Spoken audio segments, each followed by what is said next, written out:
We're in Deuteronomy. We're chapter 28. This is the big one. This is the longest literary unit in the book of Deuteronomy. So we're going to probably spend 2 weeks on it, because I don't know if we can cover it all in 1 week. But remember last week, we talked about when you make a covenant, there will be blessings and there will be curses. This is not just arbitrary stuff. These are legal guidelines in the ancient world. And that's something that I tried to impress last week by reading a couple of the vassal treaties to you. So I'm going to read you another one this week because I really want you and everybody listening and watching on the podcast to get a feel for what life in the ancient Near East was like. Because if we don't do that, we read our own experiences into the text. And that's how we come up with all kinds of stuff. Whether it's ideas about God or ideas about how we should live as a society or the gospel or this and that. And so the question is always the fundamental question in reading the Bible before you ever ask, what does this mean to me? Like, that's the worst question to start Bible study with. Never ask, what does this mean to me? First ask, what did this mean to them? When you find out what it meant to them, then you can ask, now what does this mean to me, given what it meant to them? Because it can't mean to us something that it never meant to them and have any biblical authority behind it. Right? In other words, we can't read a text, and people do this all the time. I teach on Revelation, and no book is more prevalent with this than Revelation. People read Revelation, and they're like, oh, I think this is this Middle East character, and this is this world leader, and this is this credit card chip that you're going to put in your skin, and this is this and that. And I'm just like, ooh, just slow your roll. Stop all of that. Who was the book written to? What would this have meant to the 7 churches in Asia Minor? Because they're the audience. And just like with Corinthians, Ephesians, Galatians, any book written to any other audience, you got to know what it meant to them first. Then we can say, now in light of that, what does it mean to us? So just, it happens mostly, I said, it happens all the time in Revelation, but it happens in other parts of the Bible too, and especially the Old Testament, because the Old Testament is also unfamiliar territory to a lot of Christians and Jews. We're entering into a foreign world. So what I want to do first, I'm going to again read. I brought some copies, or I read for last time from some ancient Near East covenant treaties. I want to read another one because it has very, very close parallels to what we're going to read in Deuteronomy. This one comes from after the time of Deuteronomy, and you can hear when you read. I'm going to read this. This is an Assyrian treaty, and I want you to listen to the language that the Assyrians had been using, because it is drawn from the common image bank of earlier ancient Near East treaties, which we looked at last week, and of which Deuteronomy is also part of. So this is like a milieu. It's not like Deuteronomy was copying the Assyrian treaties, or the Assyrian treaties were copying Deuteronomy. No, they all come from a world with shared images and shared understanding and shared concepts. So this is the world that we have to enter into as we're reading through these passages, especially this chapter, which gets pretty dark. So there's a treaty. This is the treaty of Esarhaddon, and he's a Assyrian lord. And one of the stipulations, there's page after page, it's a vassal treaty between, again, he's the suzerain, makes a treaty with a vassal, which means they're going to serve him. So it starts with, this is the treaty of Esarhaddon, king of the world, king of Assyria, son of Sennacherib, likewise king of the world, king of Assyria, on and on and on. The opening, the historical prologue. The preamble. And then the treaty goes on to talk about how the treaty came about, what he did for the person, why they're entering into this agreement. That's the historical prologue that we looked at. The Deuteronomy has kind of done that same thing. Hey, this is how I brought you out of Egypt. This is why you're serving me. Your parents died in the desert because they broke my covenant, but you are going to get a chance to live if you keep my covenant. So it's the same kind of thing. It's what we'd expect in a treaty. And then the Esarhaddon Treaty is interesting because it says, after all these if you, and he's listing all these ways that they could rebel. If you side with instigators in a revolt. If someone in the palace starts a revolt. If you convene an assembly and take an oath to give the kingship to another among you. If you help onto the throne one of this person's brothers or uncles or cousins. If you do not fight for the crown. It's all these if you do these things, if you do these things, if you do these things. So these are the stipulations that Esarhaddon is giving to his vassals, like God has done in the past 15 chapters of Deuteronomy that we've been in. Then, and he ends it with, if you do not love the crown prince, designate Ashurbanipal, son of your lord Esarhaddon, king of Assyria, as you love your own lives, That's the key, is Esarhaddon is telling his vassals, you're going to honor me, and you're going to love my son, who's going to take the throne after me, as you would love your own life. This is the language of the ancient Near East. It doesn't mean sentimental love. It means be loyal to. You're going to be loyal to my son. This is when God says, love the Lord with all your heart, soul, mind, and strength. It doesn't mean feel puppy dog and butterflies. It means love him, serve him, devote yourself to him as any other person would their devoted king. So even the language of love is used in the Bible. It has a specific meaning in these treaty format settings. So it goes on to say, if you do not love the crown prince as you love your own lives, and if you, and it goes on to list some more ifs, it says, then the curses come in. And there's a lot of the curses, and each one's like, of a different god. May Ninlil do this, may Anu do this, may Sin do this, may Shamash do this, moon god, sun god. These are all of the curses. May Marduk do this, the Babylonian god. Calling down curse after curse after curse of the Babylonian or the Assyrian gods onto the covenant breaker. And the curses are meant to be terrible because they're meant to deter you from ever wanting to break the treaty. And so they're vivid. And it goes on to say, after a bunch of all the different gods are named in their curses, then may all the gods who are named in this treaty tablet reduce your soil in size to be as narrow as a brick. Turn your soil into iron so that no one may cut a furrow in it. Just as rain does not fall from a copper sky, so may there come neither rain nor dew upon your fields and meadows, but let it rain burning coals in your land instead of dew. Just as lead does not resist fire, so may you not resist your enemies, but take your sons and daughters by the hand and flee. Like lead, if you put it in fire, it just kind of melts, right? It doesn't stay firm. That's the image. That's how you be. When your enemies come, you just melt away in fear. The covenant curses are very vivid. They're visual images. They're meant to, again, to stoke these fears. May Shamash, who's the sun god, plow up your cities and districts with an iron plow. Just as this ewe is cut open and the flesh of its young placed in its mouth, and that would be a sacrificial ceremony with a lamb, so may he, Shamash, make you eat in your hunger the flesh of your brothers, your sons, and your daughters. In other words, may the curses be so terrible that you resort to cannibalism because of the siege of your enemies against you. Just as these yearlings and spring lambs, male and female, are cut open and their entrails are rolled around their feet. Again, this is preparation of the butcher's sacrifice. So may the entrails of your sons and daughters be rolled around your feet. Just as a snake and a mongoose do not enter the same hole and do not live there, but plot of cutting each other's throat, so may you and your women not enter the same house, not lie down in the same bed, but plot of cutting each other's throat. Wow.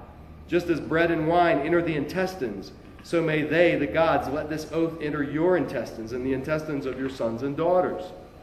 Just as you can blow water out of a tube, so may they blow away you, your women, your sons, your daughters. May they make your rivers, your springs, and their wells flow backwards, meaning back into the ground.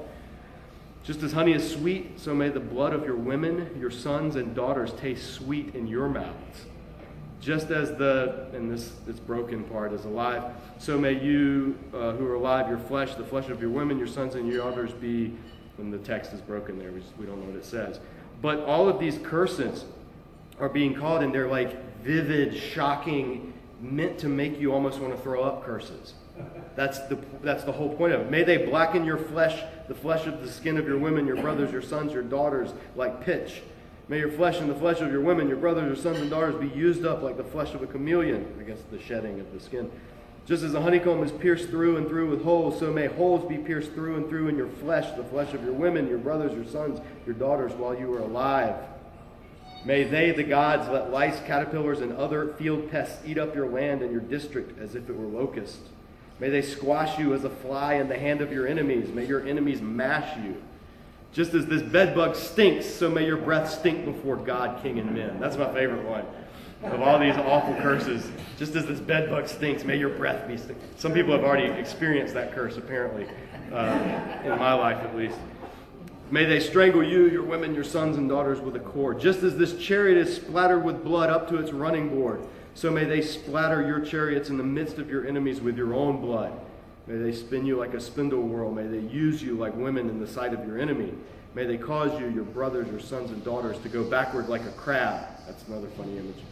I guess like crabs scurrying around backwards. May they surround you like an evil fire, just as this oil enters your flesh, so they may make this oath enter your flesh, the flesh of your sons, your brothers, and your daughters. And be putting oil on you for the ceremony, being anointed with oil. And as this oil flows on, these are things that would be done during these ceremonies that would have vivid images. So it goes on. I mean, it's, may they slaughter you, your women, your brothers, your sons and daughters like young goats. Just as the inside of this hole is empty, may they make your insides empty. I guess there would be a hole that they would point to. And, all of these, I wanted you to see and get the feel of this vivid, like the shocking imagery, intentional imagery. Because all of these curses, and that's what these are, may this happen. It's not like saying, I'm going to make this happen. These are curses, meaning the gods are the ones who I'm asking or entreating to make this happen. So what the covenant curses are an expected part of a covenant treaty. And they're supposed to be graphic, they're supposed to be scary, they're supposed to be disgusting, they're supposed to make you revolt in their presence. It's a very vivid, intentional way of saying, do not break this treaty. It's that important. So now, that was Esarhaddon's treaty. Now we turn to Deuteronomy, a couple hundred years before, and we read chapter 28, after the curses that have been listed in chapter 27 we looked at last week, the Dodecalogue. Now there's chapter 28. First he's going to start with blessings. Then there's going to be like twice as many curses.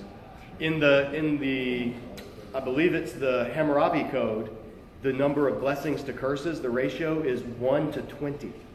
20 times as many curses as there are blessings. In Esarhaddon, there's still more curses than blessings. Most of the ancient Near East treaties, there's more curses than blessings. It's intended to be shocking. It's intended to be scary. It's intended to make you go, oh my gosh, what is this? Like it needs to have that effect. So start with the blessings. Verse 28, chapter 28, if you fully obey the Lord your God and carefully follow all his commands I give you today, the Lord your God will set you high above all the nations of the earth. All these blessings will come upon you and accompany you if you obey the Lord your God. Remember the covenant promise to Abraham. Through you, all the nations of the earth will be blessed. Well, in order for that to happen, you have to obey so that you can be exalted, so that all the nations look to you and see your obedience and our relationship and are drawn to that. That's the plan all along. So God's saying, so if you do this part, now that we're in this stage of the game, if you keep the commands, you are fulfilling the calling that I gave, the promise I gave to your ancestor Abraham. You're the fulfillment of that now. You're part of the plan.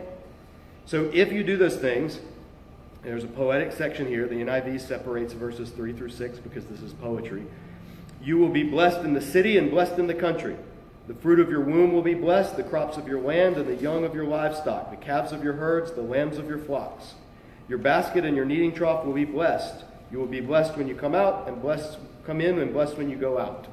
These are a series of merisms, which is like saying the opposites and meaning everything in between. When you come out and when you go in. That means everywhere you go, not just when you come out and when you go in. It's a way of saying it. It's like when we say from the cradle to the grave, or Alpha and Omega. We mean everything. So it's this blanket blessing. And it's all the blessings that God is giving to the people in Canaan who Israel is going to dispossess.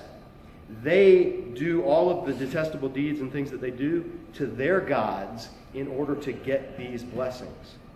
The reason they do pagan Baal sex orgies is so that Baal and Asher will bless their crops, their womb, their livestock, their kneading trough, their grain.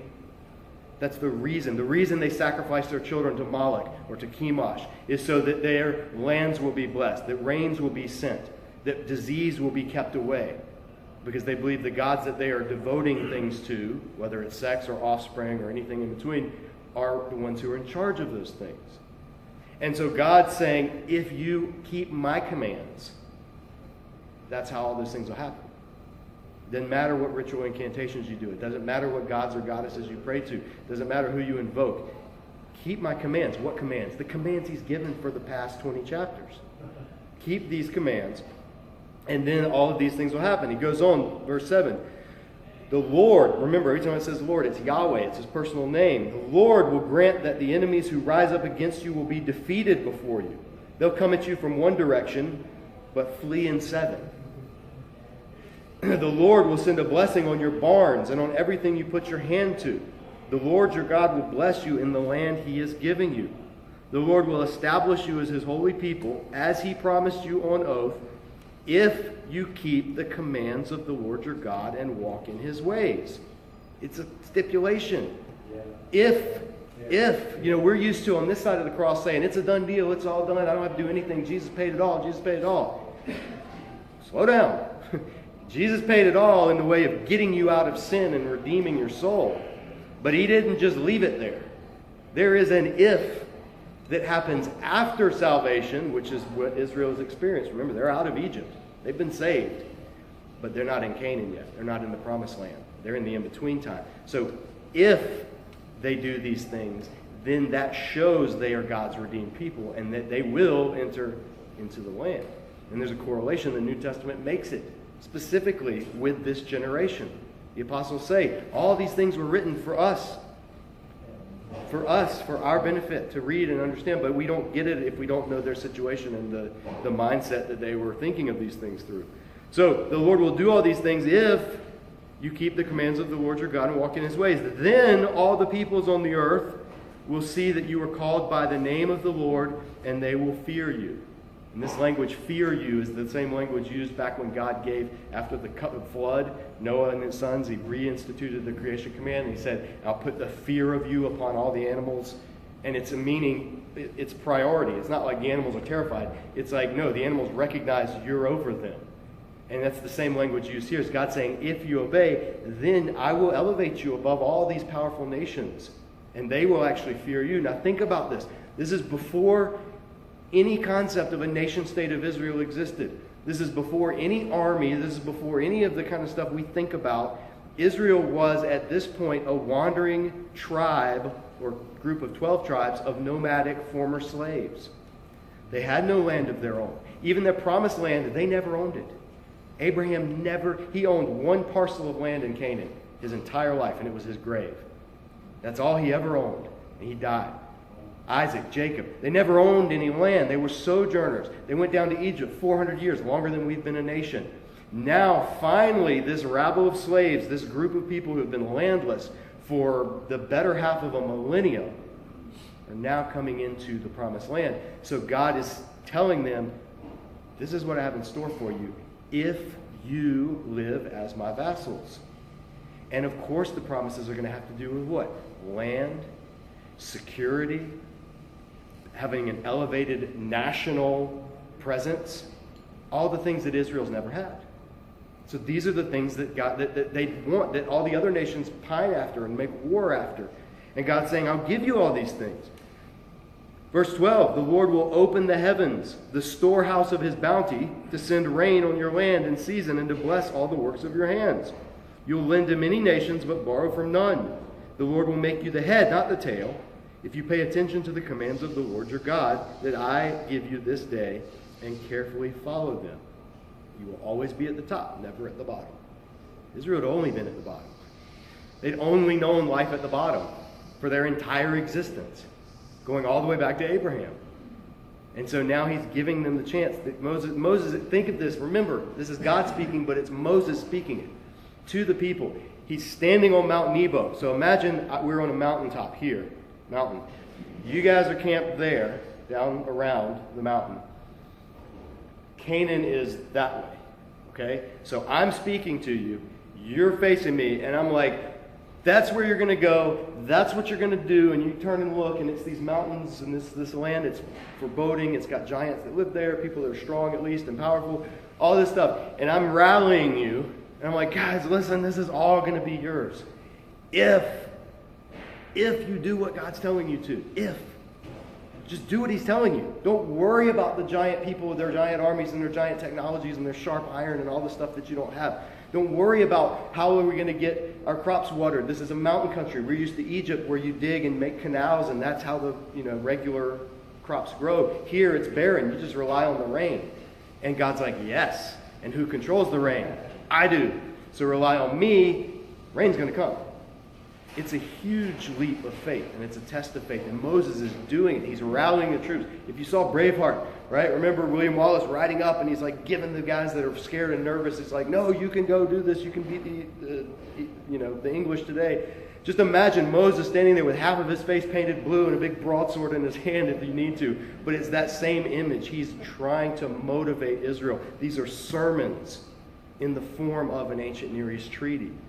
So he's telling them, this is what awaits you if you just do what God has asked of you, which he's just given them the stipulations over the past, like we said, 20 chapters.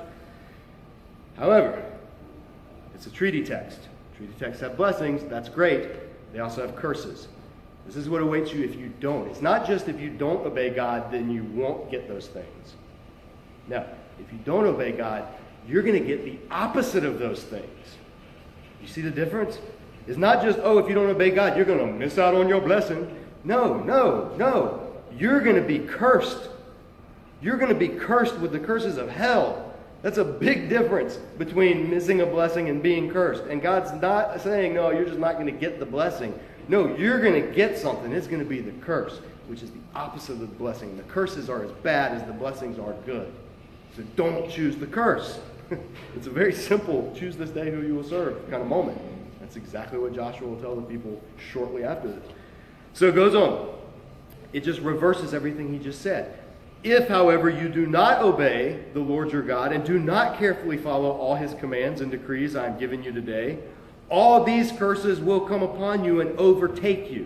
What did Egypt try to do when Israel fled? They tried to overtake them, to capture them back.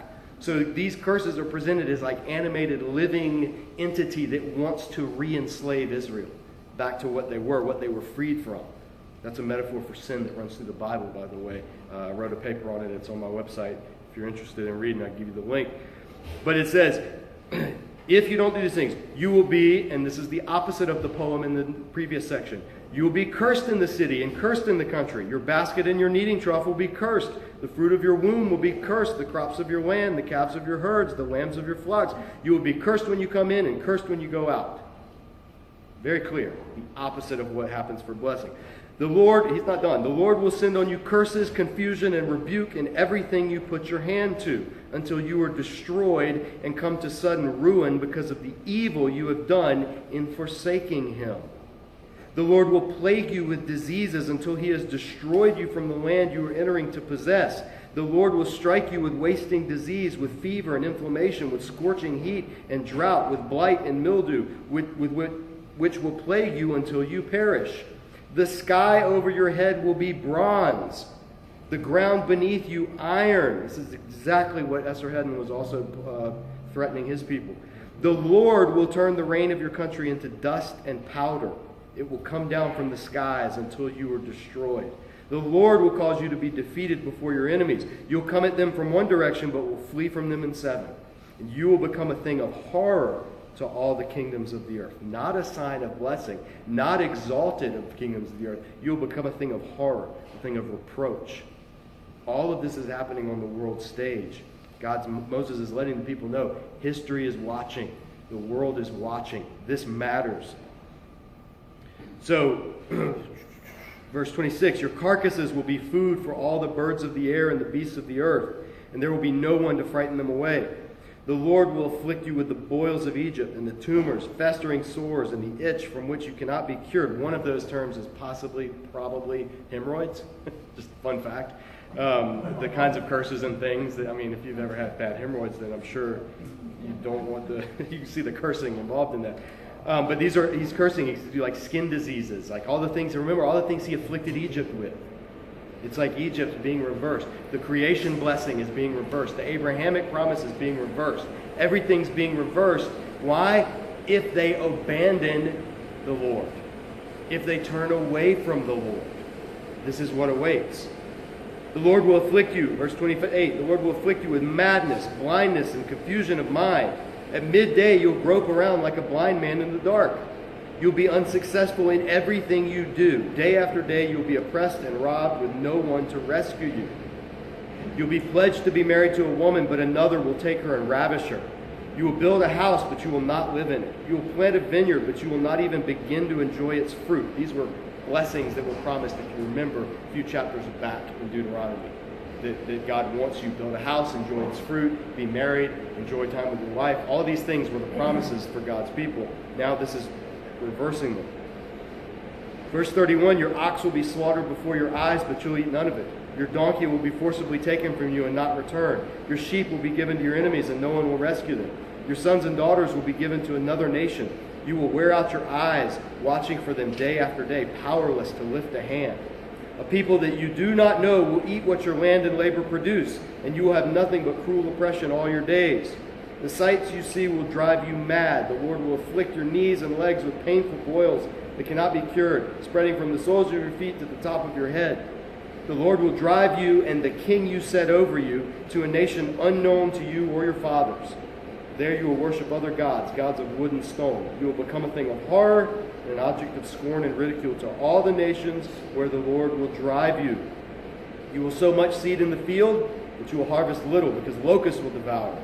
You'll plant vineyards and cultivate them, but you'll not drink the wine or gather the grapes, because the worms will eat them. You'll have olive trees throughout your country, but you will not use the oil, because the olives will drop off. You'll have sons and daughters, but you'll not keep them, because they'll go into captivity. Swarms of locusts will take over all your trees and the crops of your land. The immigrant who lives among you will rise above you higher and higher, but you will sink lower and lower. He will lend to you, but you will not lend to him. He will be the head, you will be the tail. All these curses will come upon you. They will pursue you and overtake you until you're destroyed, because you did not obey the Lord your God and observe the commands and decrees he gave you. They will be a sign and a wonder to you and your descendants forever, because you did not serve the Lord your God joyfully and gladly in the time of prosperity. Therefore, in hunger and thirst and nakedness and dire poverty, you'll serve the enemies the Lord sends against you. He'll put an iron yoke on your neck until he has destroyed you. This is the first half. This is halftime. We still got 2 more quarters of this left. We're going to do next week. But the point of this is, when we're reading this, you're like, okay, we get it, we get it, we get it. And God's saying, yes, and you're going to get more of it. And I'm not done, because I'm going to impress upon you that to abandon me and go after them means I'm going to treat you like you're treating them. I'm going to treat you like the Canaanites you become if you abandon me and break this treaty. It's trying to show Israel the stakes, the eternal stakes that are in play. That Israel has to obey. This is their make it or break it. This is their, you got one shot. Don't blow this, guys. Moses is going to die as soon as he's done with this. That's the importance. If you had one thing to say, your kids, say you knew you were going to die. You gather your kids, your family, you're dividing up your estate, whatever. What would you say to them? What would you say? What would you want to say? This is what Moses is saying to Israel. Think of what he's been through. Think back all the way to Exodus, to his birth. Think of the 40 years he spent as a shepherd in the wilderness. Then the other 40 years he spent guiding and leading these people. And then the last 40 years that he spent with this generation, the sons and daughters of that people that rebelled. His whole life has just seen the futility of abandoning God. So he's warning the people, pleading the people. There's tears in his eyes as he says this, getting them to do not turn away from the covenant. And sadly, Moses is a prophet, not just a leader. Israel's history is going to be a history of all these things happening. That's the sad part. To the point that some people read Deuteronomy and they go, oh, this is describing Israel's later history too well, so it had to have been written afterwards. Or Moses was a prophet, and God was telling him exactly what would happen. Does the Holocaust fit in here somewhere? It's a good question, and it's one that we can't even touch. Because this is just the Babylonian captivity. Theologians since the Holocaust have wrestled with these kind of texts, and they said, so what does this mean for us when we are punished, when we do suffer? And there's been kind of different streams of Judaism that have wrestled with these things. As Christians, I would say we have to put a cap on it with the arrival of Jesus and say with the arrival of Jesus, a whole new world opens up. And these covenant curses take on new meaning because the covenant people of God consists of new people, which is Jew and Gentile together in Christ. So whatever the blessings and the curses are in a modern sense, they have to filter through the lens of Jesus. How that plays into a theology of suffering is for Christians and Jews to consider, ponder, think of, read about, but we got to go. So come back next week. Again, if you thought this week was scary, come back next week. That's all I can say. Have a great week.